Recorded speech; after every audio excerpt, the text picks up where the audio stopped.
Le titre de ce livre, c'est le baptême. Il est écrit par le bien-aimé frère Christian Brown. Nous sommes à la 13e partie de ce livre, chapitre 15, la 13e partie de ce livre, chapitre 15. Le baptême d'eau n'est pas le baptême du Saint-Esprit. Le baptême d'eau n'est pas le baptême du Saint-Esprit.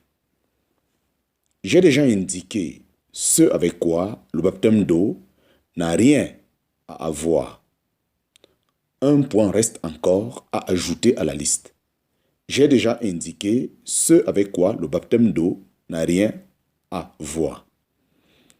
Un point néanmoins reste encore à ajouter à la liste. Le baptême d'eau ne doit pas être mélangé ni confondu avec le baptême du Saint-Esprit.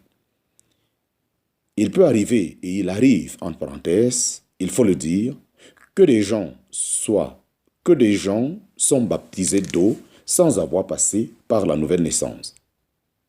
Nous avons déjà vu cette question.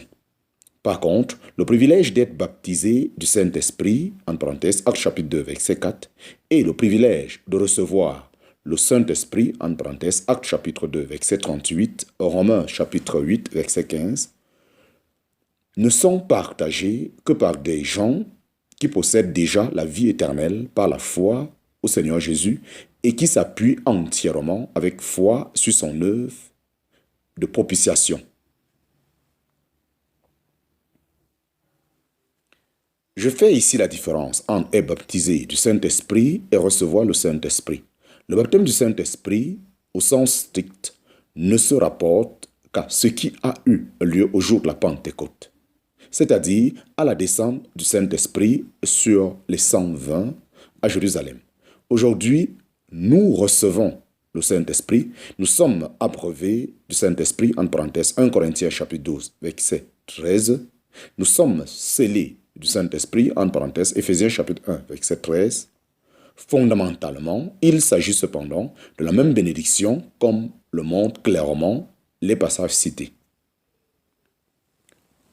Nous le voyons tout à fait clairement.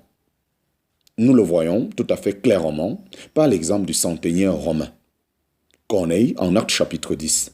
Cet homme pieux était préparé depuis longtemps dans son cœur pour la bonne nouvelle du Seigneur Jésus, mais il n'osa pas la revendiquer pour lui du fait qu'il faisait partir des nations.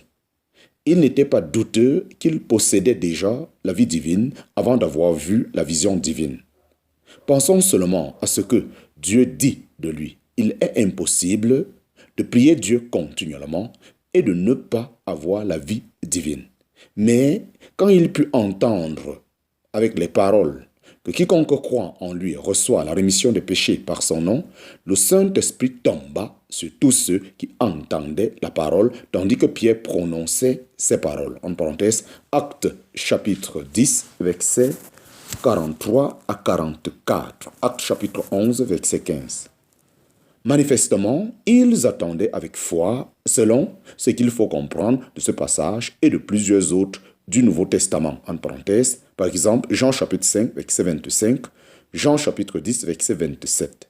Et alors, sur l'ordre de Pierre, il fut baptisé d'eau. Quelqu'un pourrait-il refuser l'eau afin que ceux-ci ne soient pas baptisés, eux qui ont reçu l'Esprit Saint comme nous-mêmes? C'est d'ailleurs la suite normale pour nous aujourd'hui, qui faisons aussi partie des nations. D'abord, la réception du Saint-Esprit et ensuite le baptême d'eau. La foi au Seigneur Jésus et à son œuvre est suscitée dans l'homme par l'annonce, la parole de Dieu, dans la naissance, dans la puissance de l'Esprit. Si l'Esprit est parvenu à opérer cela dans l'âme, il scelle le croyant pour le jour de la rédemption. En parenthèse, Éphésiens chapitre 1, verset 13, Éphésiens chapitre 4, verset 30. Et si les choses se passent normalement, il arrive bientôt un moment où surgit sur le croyant le désir de désormais se mettre aussi extérieurement du côté du Seigneur et Sauveur et de partager avec lui la place de rejet. Par le baptême d'eau, on entre extérieurement dans le domaine du christianisme et on professe être à Christ mort. Cela est certes très important, mais cela ne concerne que notre position sur la terre. Cependant, par le baptême du Saint-Esprit, Un organisme céleste. L'Assemblée, le corps de Christ, a été créé à la Pentecôte, il y a 2000 ans. Quiconque reçoit aujourd'hui le Saint-Esprit est lié à ce corps comme un membre vivant.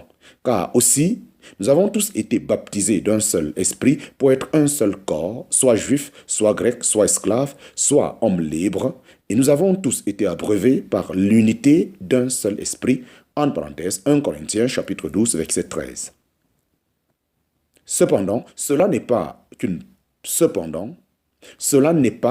profession extérieure pour la terre, mais c'est une relation intérieure, éternelle et pour le ciel.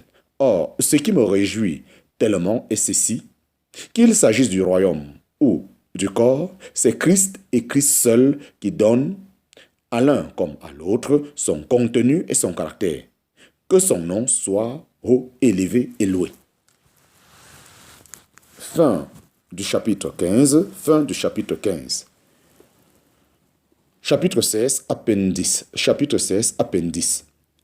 Chapitre 16, petit 1, appendice A, le vrai sept, en parenthèse, de vigne. Le vrai sept de vigne. Quand le Seigneur Jésus vivait comme homme parfait sur la terre, il portait du fruit pour Dieu dans tout son être, dans ses paroles et dans ses actes. Il était ici-bas le vrai sept.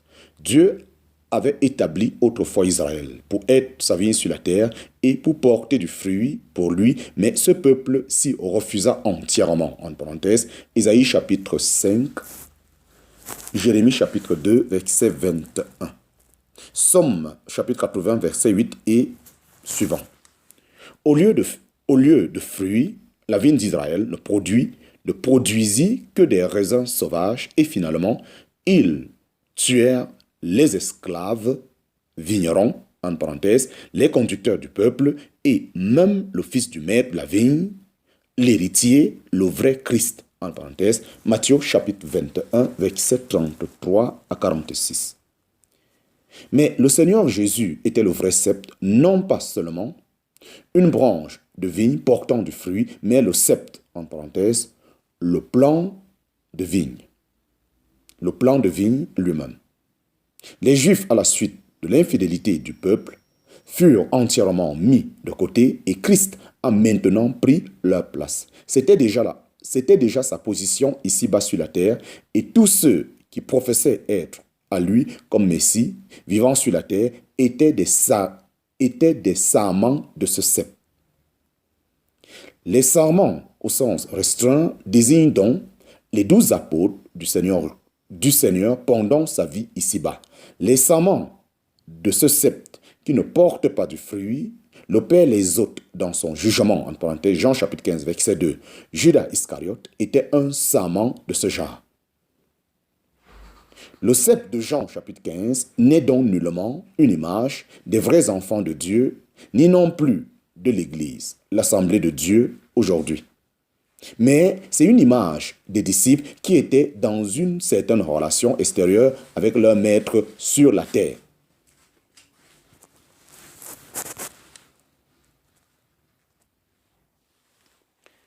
Sans doute, le Seigneur connaissait ses disciples et savait qui d'entre eux était réellement net. Mais il était considéré comme étant dans une position de responsabilité, celle de porter du fruit. Si un sarment ne porte pas de fruit, le vigneron, c'est-à-dire le Père dans son gouvernement, l'ôtait. Par contre, les sarments qui portaient du fruit, il les nettoyait pour qu'ils produisent encore plus de fruits.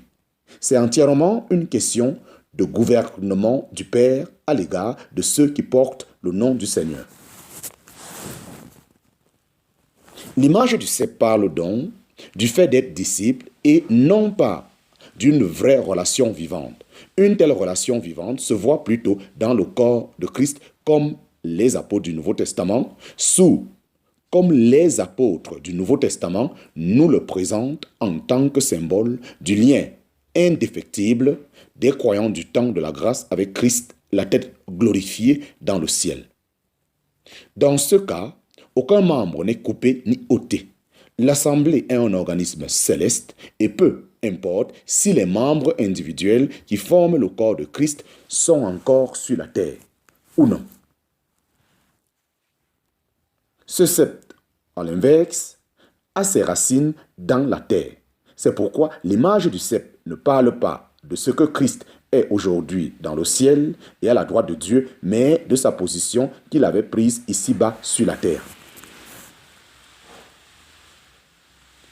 Il est indiscutable, naturellement, que l'enseignement du Seigneur relativement au vrai sceptre peut et doit s'appliquer aussi aujourd'hui.